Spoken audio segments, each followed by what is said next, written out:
cordial saludo, mi nombre es Wilder Danilo Bayona Vergel, estudiante de Ingeniería de Sistemas de la Universidad Abierta y a Distancia, UNAM.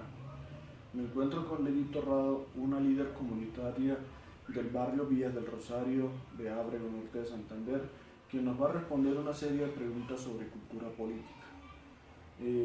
Primera pregunta, Lady. ¿Qué diferencias, similitudes y relaciones hay entre Estado, nación y gobierno?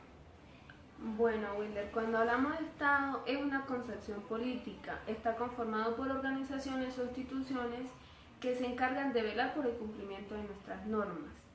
Estado.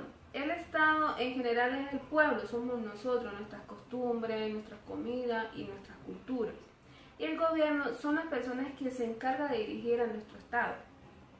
Segunda pregunta, ¿qué diferencias, similitudes y relaciones hay entre participación política y democracia?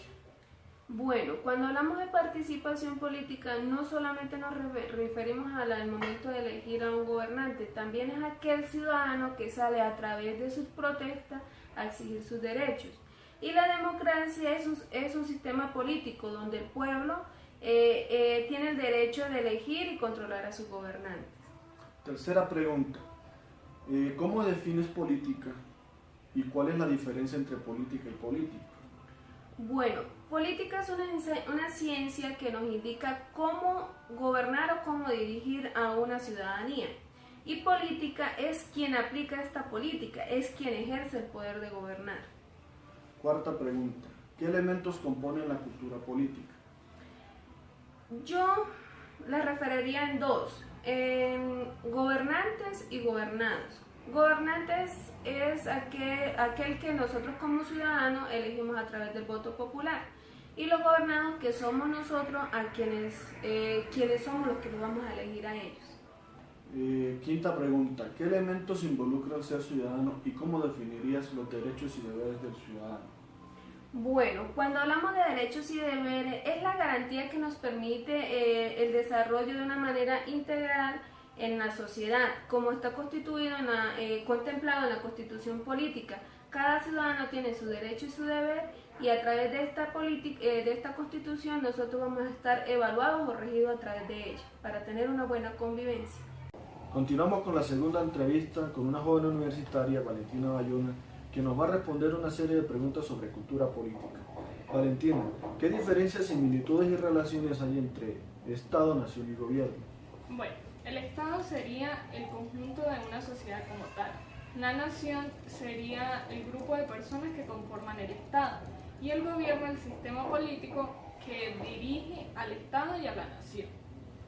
Segunda pregunta, ¿qué diferencias, similitudes y relaciones hay entre participación política y democracia? Bueno, la participación política es la facultad que tenemos los ciudadanos para influir en las decisiones de un sistema político de un país.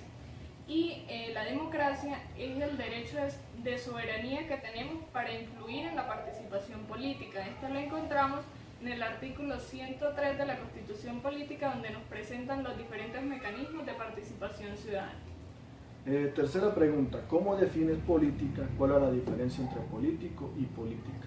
Bueno, política es la actividad que se tiene para ejercer sobre las diferentes decisiones sociales, económicas y políticas de un país. El político pues es la persona como tal que ejerce la actividad de la política. Cuarta pregunta, ¿qué elementos componen la cultura política? Bueno, la cultura política es definida como la capacidad para influir en las decisiones de un sistema político. Los elementos serían los valores, las creencias, las actitudes que una persona pues tiene frente a un sistema político y económico.